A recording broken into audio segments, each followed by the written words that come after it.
साई राम। साईं बाबा के सभी भक्तों को साई राम। इस आने वाले रविवार को गुरु पूर्णिमा है। आप सभी को गुरु पूर्णिमा की बहुत बहुत शुभकामनाएं। साईं बाबा जो अपने भक्तों के लिए माता पिता है, भाई बंधु सखा है, भगवान और गुरु है, उनसे प्रार्थना करते हैं वे हमें अपने शरण में रखे, अपने प्रेम की शीतल छाया हमें दे, हमारी मदद और रक्षा करे। बाबा पर पूर्ण आत्मसमर्पण करने से यानी टोटल सरेंडर करने से बाबा हमें इमोशनली स्ट्रांग बनाते हैं। इस जीवन में अपने कर्मों के अनुसार हमें जो सुख या दुख मिलते हैं उन दुखों को सहन करने की हिम्मत देते हैं, उनसे लड़ने की शक्ति देते हैं। बाबा हमें जीने की एक नई उम्मीद और प्रेरणा देते हैं। इस जीवन यात्रा में, इस लाइफ जर्नी में बाबा हमेशा हमारे साथ है और हमारा साथ देते हैं। इस जीवन यात्रा को हम सकुशल पार कर सके ऐसे बाबा हमें मदद करते हैं। बाबा हमें एक उद्देश्यपूर्ण यानी एक पर्पसफुल, मीनिंगफुल और स्पिरिचुअल लाइफ जीने की राह दिखाते हैं, हमारा सही मार्गदर्शन करते हैं। अपने भक्तों से अपार प्रेम करने वाले और उनकी पुकार को सुनने वाले ऐसे शिरडी के साईं बाबा को कोटि कोटि नमन।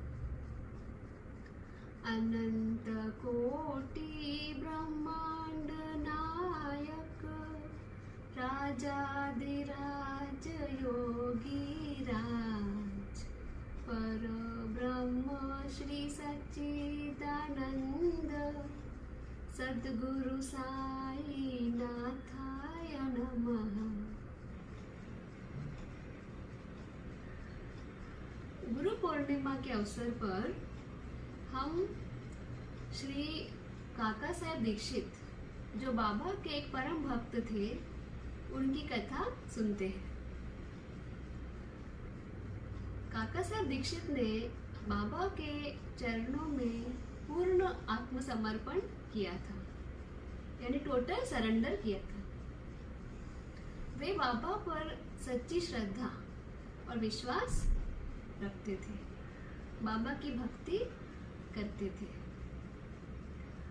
इस कथा में काका साहेब दीक्षित की सच्ची गुरु भक्ति का वर्णन है और कैसे वे अपना कर्तव्य पालन करते हैं और गुरु भक्ति की कठिन परीक्षा में सफल होते हैं। गुरु भक्ति की कठिन परीक्षा। एक बार बाबा ने मालेगांव के फकीर पीर मोहम्मद उर्फ बड़े बाबा को बकरा काटकर बलि चढ़ाने को कहा तो उन्होंने अस्वीकार कर स्पष्ट शब्दों में यह कह दिया कि बलि चढ़ाना व्यर्थ ही है। तब बाबा ने श्यामा से बकरे की बलि के लिए कहा। वे राधा कृष्ण माई के घर जाकर एक चाकू ले आए और उसे बाबा के सामने रख दिया। राधा कृष्ण माई को जब कारण पता चला तो उन्होंने चाकू वापस मांग लिया। अब श्यामा दूसरा चाकू लाने के लिए गए किंतु बड़ी देर तक द्वारका माई में न लौटे। तब काका साहेब दीक्षित की बारी आई।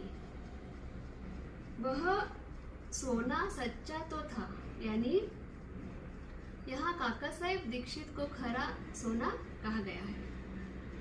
वह सोना सच्चा तो था परंतु उसको कसौटी पर कसना भी अत्यंत आवश्यक था। बाबा ने उनसे चाकू लाकर बकरा काटने को कहा। वे साटे वाड़े से एक चाकू ले आए और बाबा की आज्ञा मिलते ही काटने को तैयार हो गए। उन्होंने पवित्र ब्राह्मण वंश में जन्म लिया था और अपने जीवन में वे बलि कृत्य जानते ही न थे। यद्यपि हिंसा करना निंदनीय है, फिर भी वे बकरा काटने के लिए तैयार हो गए। सब लोगों को आश्चर्य था कि बड़े बाबा एक यवन होते हुए भी बकरा काटने को सहमत नहीं है और यह सनातन ब्राह्मण बकरे की बलि देने की तैयारी कर रहा है। उन्होंने अपनी धोती ऊपर चढ़ाई, फेंटा कस लिया और चाकू लेकर हाथ ऊपर उठाकर बाबा की अंतिम आज्ञा की प्रतीक्षा करने लगे। बाबा बोले, ठहरो, तुम कितने दुष्ट हो। ब्राह्मण होकर तुम बकरे की बलि दे रहे हो। तब काका साहब चाकू नीचे रखकर बाबा से बोले, आपकी आज्ञा ही हमारे लिए सब कुछ है। हमें अन्य आदेशों से क्या, हम तो केवल आपका ही सदैव स्मरण तथा ध्यान करते हैं और दिन रात आपकी आज्ञा का पालन किया करते हैं। हमें यह विचार करने की आवश्यकता नहीं कि बकरे को मारना उचित है या अनुचित, और न हम इसका कारण ही जानना चाहते हैं। हमारा कर्तव्य और धर्म तो निसंकोच होकर गुरु की आज्ञा का पूर्णतः पालन करने में है। इस प्रकार काका साहब दीक्षित ने अपनी गुरु भक्ति का प्रमाण दिया और इस कठिन परीक्षा में सफल हुए। जब भक्त गुरु की शरण में होता है और आत्मसमर्पण करता है तो गुरु कोई गलत काम उनसे नहीं कराएंगे, उन्हें सही और सच्चा रास्ता दिखाएंगे। Thanks for watching. बाबा की कृपा आप और आपके परिवार पर हमेशा बनी रहे। ओम साई।